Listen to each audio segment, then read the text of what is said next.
নমস্কার বন্ধুরা, আমি তোমাদের রঞ্জিত স্যার বলছি। আজকে আমি সিব্যাক, যেটা ইন্ডিয়ান নলেজ সিস্টেম তোমাদের অ্যাপ্লিকেশান, তার কিছু টপিক নিয়ে আমি আলোচনা করব। যাদের ভারতীয় জ্ঞান ব্যবস্থা বলতে কী বোঝো। তোমরা জানো যে এইখানে তোমাদের যে আগের অনেকগুলো ভিডিওতে আমি দিয়েছি, সেখানে তোমাদের যে এমসিকিউ শর্ট কোশ্চেন আছে এবং 2 মার্কসের কোশ্চেন আছে, সেই 2 মার্কসের কোশ্চেনগুলো আজকে আমি আলোচনা করলাম। ঠিক আছে, এই কোশ্চেনগুলো তোমরা করো। পারলে পিডিএফ যদি কারোর লাগে আমাকে হোয়াটসঅ্যাপ করতে পারো, এইগুলো স্ক্রিনশট তুলে রাখতে পারো। এইগুলো করে খাতায় করো, দেখবে তোমাদের কমন আসবে। এছাড়া আমি শর্ট কোশ্চেন মঙ্গলবার থেকে আমি দেওয়া আরম্ভ করব। ঠিক আছে, আগেও কতগুলো দিয়েছি, এইগুলো করো, এইগুলো তোমাদের আসবে। যেমন ধরো, what is the role of the signify of IKS, অর্থাৎ তাৎপর্য কী। ঠিক আছে, তারপর হচ্ছে শৃঙ্খলাগুলি বর্তমানের জন্য কীভাবে পাঠ্য বইয়ে বৈদিক সাহিত্যকে ভাগে ভাগ করা যায়। ঠিক আছে, সংগৃহীত ব্রাহ্মণ, অরণ্যক, উপনিষদ, বেদাঙ্গ কী, শিক্ষা, ছন্দ, ব্যাকরণ। হ্যাঁ, এইগুলো হচ্ছে, অর্থাৎ তোমরা এইগুলো কিন্তু করলে তোমাদের কিন্তু কমন হবে।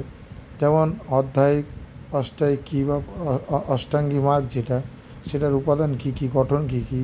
ঠিক আছে, এর আগেও আমি অনেকগুলো ভিডিওতে দিয়েছিলাম তোমাদের কীভাবে অষ্টাধ্যায়ী নিয়ম ক্রিয়াকলাপ করবে, তার ব্যবহার করবে বাক্যের মধ্যে। ঠিক আছে, আগের ভিডিওগুলো তোমরা দেখবে, একটুখানি আছে উপনিষদের ভাগগুলো, বেদের ভাগগুলো ভাগে ভাগ করা যায় কী কী। ঠিক আছে, এদের যে অধ্যায় ওয়াইজ এইগুলো করবে। ঠিক আছে, এইগুলো কিন্তু খুবই ইম্পর্টেন্ট। এছাড়া দেখো, ক্রিয়াপদ এবং উপসর্গ প্রত্যয়গুলির বিভাগ নির্ণয় করো, এটাও একটা ইম্পর্টেন্ট কোশ্চেন। ঠিক আছে, এইগুলো করো, তোমাদের কোশ্চেন কমন আসবেই আসবে।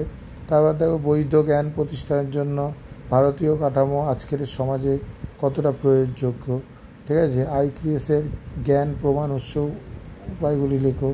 আইকিউএসের ধৈর্য যথার্থ জ্ঞানের প্রমাণ পদ্ধতিগুলি লেখো। এইগুলো তোমরা করো।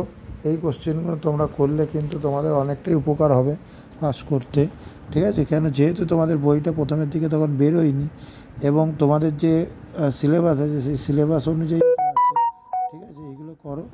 এই কোশ্চেনগুলো খুব ইম্পর্টেন্ট কোশ্চেন। এছাড়া কিছু কোশ্চেন আমি দিয়েছি আগের ভিডিওগুলো, তো এইগুলো দেখো। কারোর যদি পিডিএফ লাগে আমাকে বলো। হ্যাঁ, তারপর এই কোশ্চেনটা করতে পারো তোমরা, যে প্রমাদ বাধা বা ত্রুটিগুলি কী। হ্যাঁ, জ্ঞানের যে প্রমাদ বাধা, এখানে তোমাদের ইন্ডিয়ান যে নলেজ মেনগুলো, আমাদের যে আগেকার যে বিদ্যা চর্চা, সেটা নিয়ে আলোচনা করা হয়েছে। কারোর যদি কোনো অসুবিধা থাকে আমাকে হোয়াটসঅ্যাপ করতে পারো, হোয়াটসঅ্যাপ নাম্বার দেওয়া আছে পিডিএফের জন্য। এছাড়া অন্যান্য বিষয় যে সাজেশানগুলো আমি দিয়েছি সেকেন্ড সেমিস্টারে, সেগুলো দেখো। তোমাদের আশা করি কমন আসবে। ফার্স্ট সেমিস্টারও এসছে। ঠিক আছে, সেকেন্ড সেমিস্টারে আসবে। তোমরা এই কোশ্চেনগুলো দেখে যাও, কোশ্চেনগুলো তোমাদের উপকারিতা লাগবে।